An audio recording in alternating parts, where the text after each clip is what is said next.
مولوی در مثنوی تعریف میکنه که یه آقایی 30 سال کار کرد، یه زمین خیلی بزرگ خرید و بعد 30 سال دیگه تجارت کرد، یه کاخ خیلی مجللی رو اون زمین ساخت.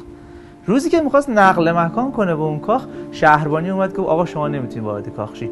پرسید چرا؟ گفت زمین شما این زمین بغلی بوده، شما اشتباهی رو زمین مردم کاختو ساختی، زمین خودت بایر افتاده. این حکایت همه ما تو زندگیه. ما تو زندگی 2 تا زمین داریم، زمین جسم، زمین روح. ما زمین روح رو بایر انداختیم کنار رو رها کردیم و همش مشغول آبادی زمین جسمیم، جراحی زیبایی، بدنسازی، در صورتی که زمین جسم مال ما نیست. بی خودی داریم روش کاخ میسازیم، آخر سر باید تحویلش بدیم و بریم. هر کاری تو این دنیا از خوردن و خوابیدن و کار کردن و پول در آوردن انجام میدی، اگه منجر به پرورش روحت نشه، داری زمین بقیه رو آباد میکنی. موقع وصیت‌نامه نوشتن میفهمی کسی که کمترین سهم از دارایی تو داره خود تویی. اون موقع است که با همه وجودت میفهمی داشتی زمین بقیه رو آباد میکردی. موقع مرگ میفهمیم که همه هستی وسیله رشد روح ما بوده و ما چه حقیرانه دل به خواسته هایی بستیم که در شأن روح ما نبود. ما اومدیم تو دنیا با زندگی کردن قیمت پیدا کنیم، نه اینکه به هر قیمتی زندگی کنیم. ما اومدیم که تو دنیا چیزی بشیم، نه اینکه از دنیا چیزی ببریم. دنیا مقصد. دکتر بهم گفت عرق نخور واسه سلامتیت ضرر داره. گفتم دکتر من که به خاطر سلامتی خودم نمیخورم، سلامتی رفیقام میخورم، سلامتی رفیقای بامرام، مشتیا، عشقیا، نور چشمیا، سلامتی رفیقم که رفیقش منم، سلامتی تویی که اینو گوش میکنی میفرستی واسه بهترین رفیقه.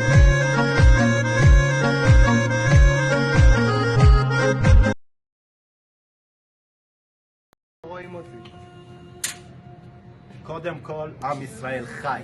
שנית כל, יש לי מסר לחמינאי.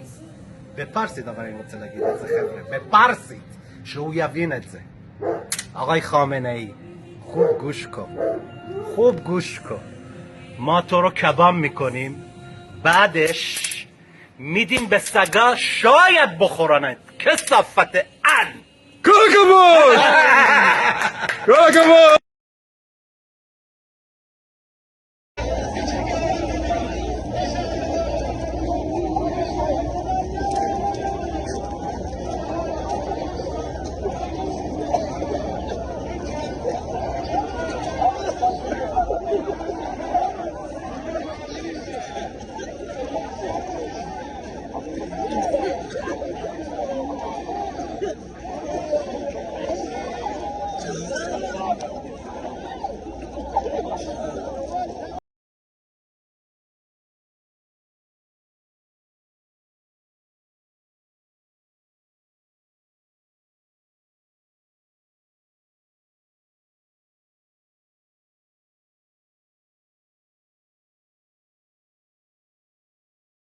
یه دوست دختر پیدا کردیم ممش کوچیکه، به درد نمیخوره، ولش کن بره. زن به ممشه. زن و ممه.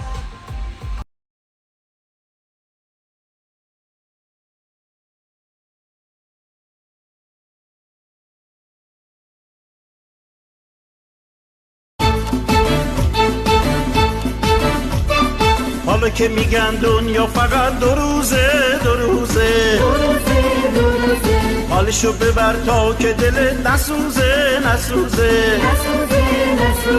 نگو نگو دیگه که بهت نگفتم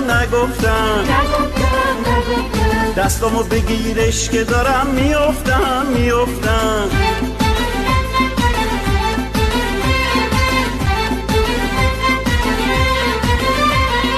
ما همه تو این دنیا مثل مهمونیم، مگه ما قراره تا ابد بمونیم، مگه همه دنیا به چقدر میارزه، دل اینو اونو میزنیم میشکنیم، دل و دل است و فریاد، همه چیز رفته برباد. حالا برو تنها بشین تا یکی سراغت بیاد.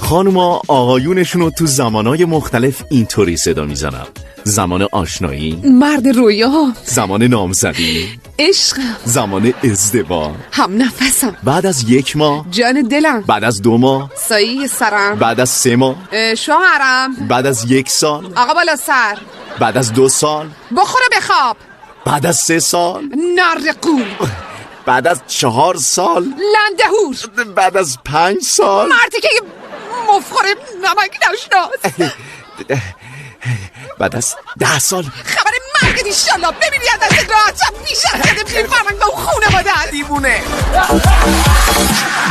بازی نکن، خودتو راضی نکن که عاشقم نباشی، که عاشقم نباشی. دیوونه بهونه هی نگیر، دلمو دست کم نگیر که عاشقت نباشم، که عاشقت نباشم. دیوونه بازی نکن، خودتو راضی نکن.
السلام قربونت برم.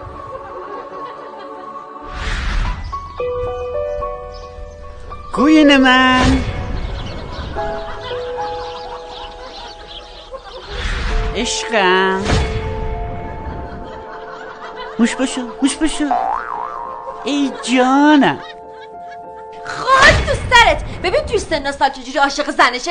یه بار شد یه حرف عاشقانه به من بزنی؟ خیلی خوبه بچه، خبرته؟ آقا جون رازی عشق و علاقتون چیه؟ بعد این همه سال اسمش یه جوری صدا میزنی؟ من 10 سال اسمش یادم رفته، مجبورم اینجوری صداش کنم، میفهمی؟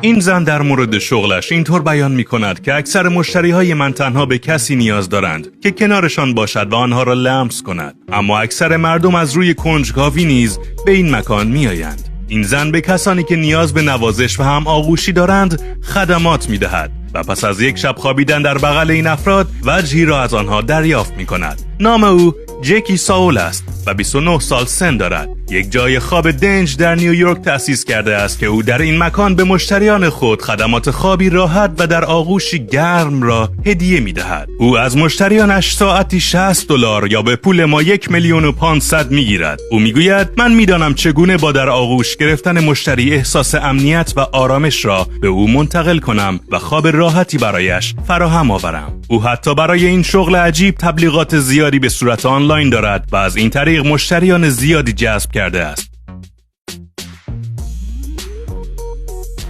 او میگوید مشتریانش اجازه ندارند قسمت‌هایی از بدن او را لمس کنند و حتی هنگام خواب باید حتما لباس به تن داشته باشند. مشتریان او به قدری زیاد شدند که او مجبور شده یک نفر دیگر را هم استخدام کند تا در این کار دستیار او باشد.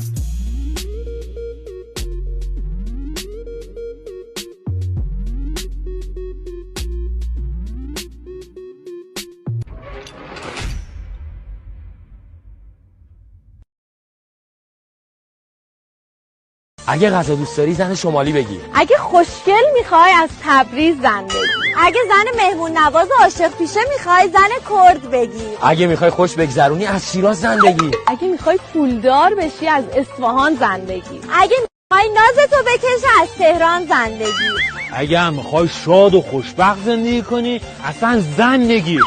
چه کاریه والا. مهلگان دین روبا، مهلگان دین روبا، سوسنم sümbülüm gel. Gel gel gel sevgilim, susanem sümbülüm. Gel gel gel sevgilim, susanem sümbülüm. Sevgilinem gel, özgürünem gel. Sevgilinem gel, özgürünem gel. تا جلوش از $1000 به بیشتر از $1000.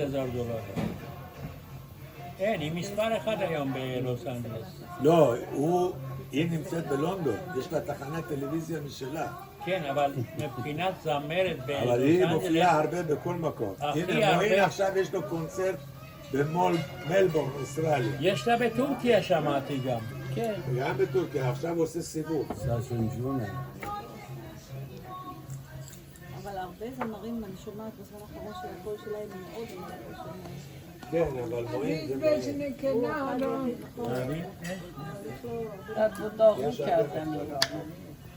יש בחור שקוראים לו بشی به کنارم.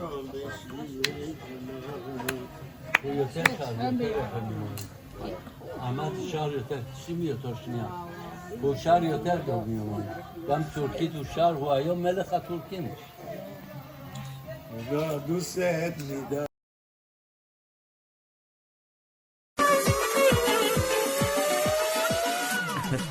عزیزم بیا با هم بریم پارک ورزش. چی؟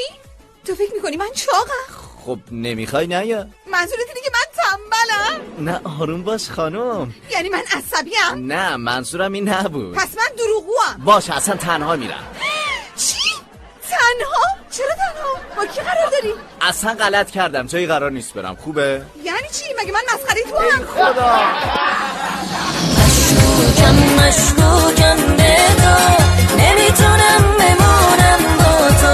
مشکوکم به تو، نمیدونم با کی هستی تو همه چیم تو، همه چیم تو، دنیای من فقط تو، عاشقیم فقط تو تویی تو، همه چیم تو، همه چیم تو، دنیای من فقط تو، عاشقیم فقط تو همیشه تو قلب من، تو همیشه تو قلب.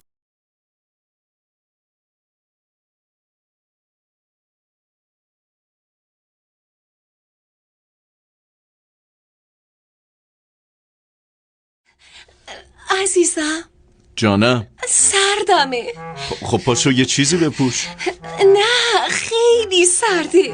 خب یه پتو بیار برو جلو بخاری بنداز رو خودت. نه اونجوری هم فایده نداره. میدونی خونه بابام که بودم موقع سرما مامانم منو بغل میکرد.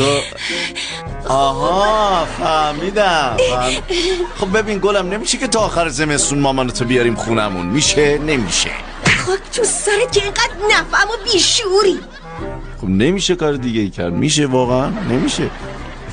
این منم که جز تو نیست تو باورم. تویی که ناز اونو میخرم. یه گوشه از اونو قلب تو مال منه. بهش بگین نکنه دلم رو بشکنه.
tezliğiyle toylesin. Koy hanımı be yaparım tezliğiyle toylesin. Seni de cemen alaram, ben de bir bey olaram. Seni de cemen alaram, ben de bir bey olaram.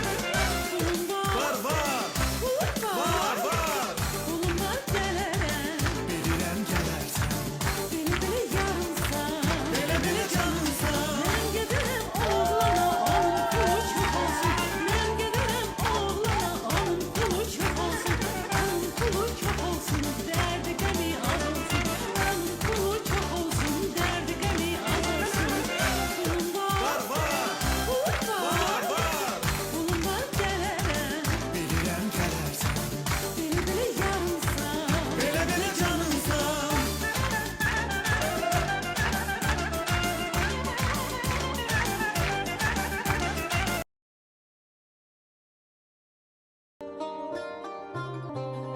سلام.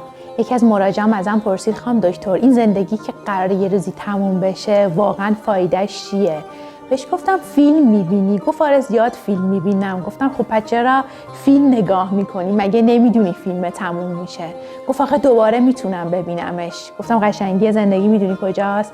دقیقاً همینجاست که دیگه تکرار نمیشه، همینجاست که امروز دیگه هیچ وقت دوباره به وجود نمیاد. این تاریخ، این لحظه، این شمایل فقط برای امروزه.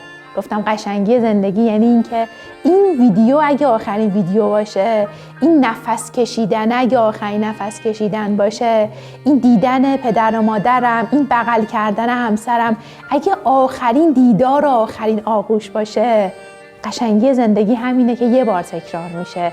پس اونجایی هم که سخته، اونجایی هم که داری اذیت میشی دووم بیاری یه باره، اما با قدرت زیاد تمومش کن.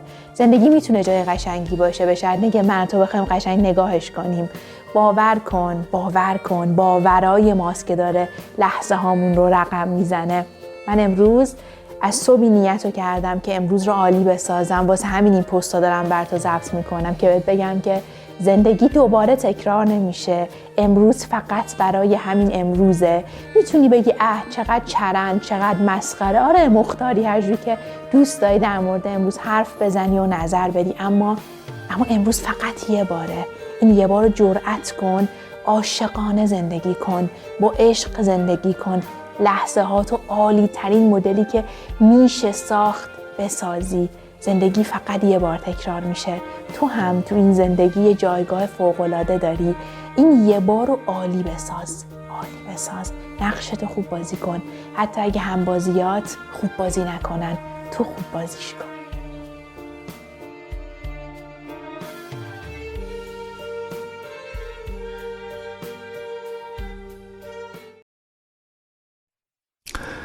لحظه آفرینش اول آدم خلق شد و سپس حوا در طول تکریم نیازهای آدم خلق شد، ولی فقط همون یک بار بود. از اون پس هر انسانی که متولد شد اولین بویی که استشمام کرد بوی خوش یک زن بود. اولین لبخندی که دید لبخند ملیح یک زن بود. اولین طعامی که میل کرد شیره وجود یک زن بود. زنها لایق نوازش نیستن، اشتباه نکن. زنها لایق ستایشن، چرا که حیاتمون رو با دردی که اونها متحمل شدن آغاز کردیم. آهای فرشته های زمینی، عشق براتون. But now it's hard to breathe.